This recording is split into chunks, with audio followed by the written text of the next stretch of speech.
Hi guys, welcome back to another tutorial. So keeping on track with the previous tutorial, I thought I'd show you another tool that can be used to show you the tree life within an area. So let's get started into the Melbourne Urban Forest, which is a website or tool that's been created to show you the trees within the city of Melbourne. So let's just quickly go to explore the map. So there's a lot of other data that you can get. You can learn about the issues, you can get involved, but for today we just want to use this tool to see. So we'll just start off by opening the map in a bigger window just so that it's just map specific. And we can see that we are, here is Dockland just nearby in this area.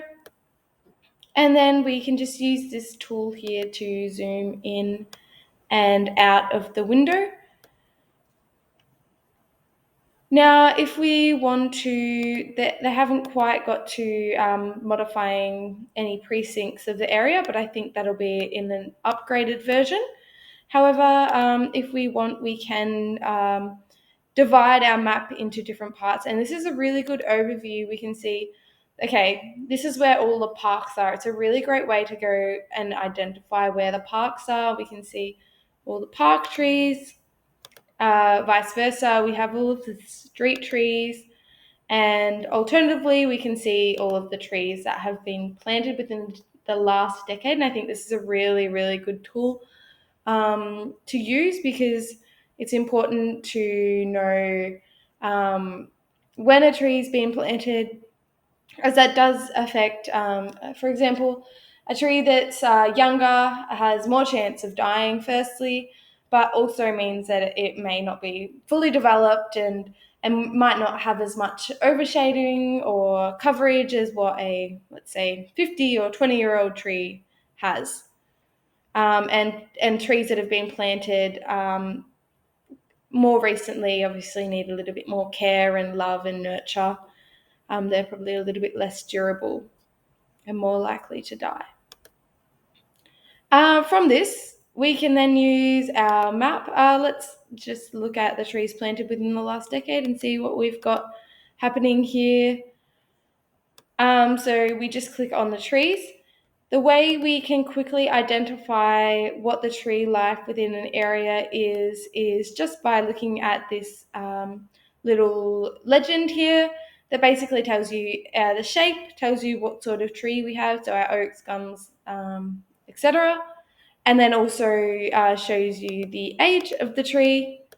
And when we scroll up, so we can see that a darker green means that it's quite a young tree, and an orange means that it's an old tree. So all of these are hence darker green because all of the mature trees have been planted beyond the last decade.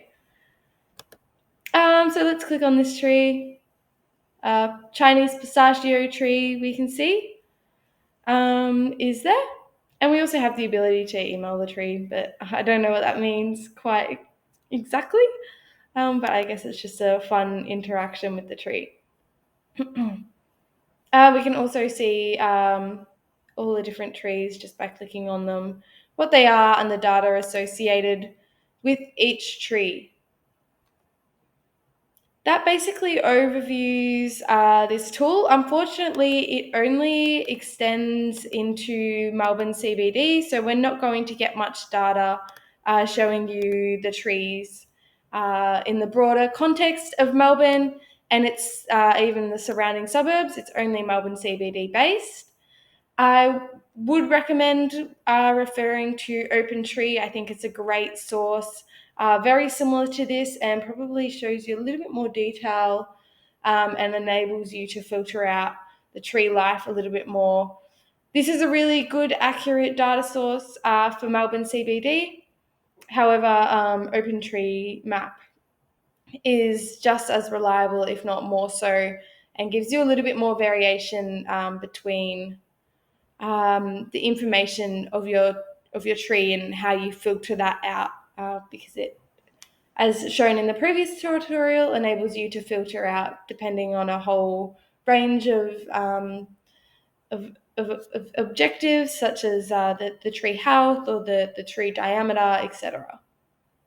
That basically gives you an overview of the urban forest visual tool that Melbourne City has put together. I hope you can use this information to better your design, and I'll see you in the next tutorial. Thank you.